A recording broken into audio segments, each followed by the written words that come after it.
নমস্কার, রম্য গল্পমালায় সকল শ্রোতা বন্ধুদের জানাই স্বাগত।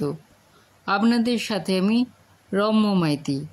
আজ পরিবেশন করতে চলেছি প্রখ্যাত কবি সুভাষ মুখোপাধ্যায়ের লেখা কবিতা আশ্চর্য কলম।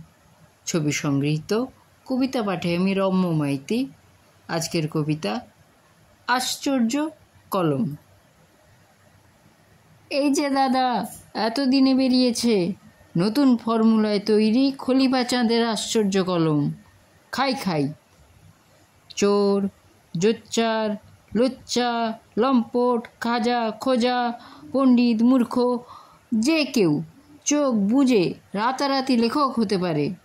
এ কলম হাতে থাকলে বসা বা দাঁড়ানো, চিত বা উপুড়, যে কোনো অবস্থায় প্রকাশ্যে ঝোপ বুঝে কোপ দেওয়া যায়।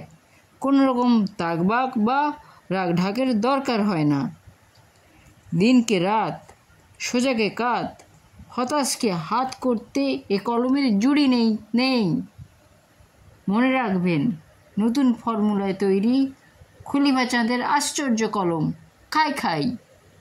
রাঘব বোয়াল থেকে চুনোপুঁটি হরেক সাইজের পাওয়া যায়, দাম উত্তম মধ্যম হিসেবে, সঙ্গে বিনামূল্যে চুন এবং কালি।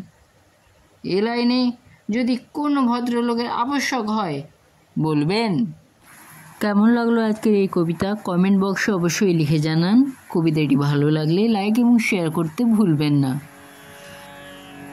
সামনের মাসেই সকলের প্রিয় দুর্গাপূজা, সেই উপলক্ষে রম্য গল্পমালা সাজিয়েছে বিশেষ কিছু গল্প এবং কবিতা।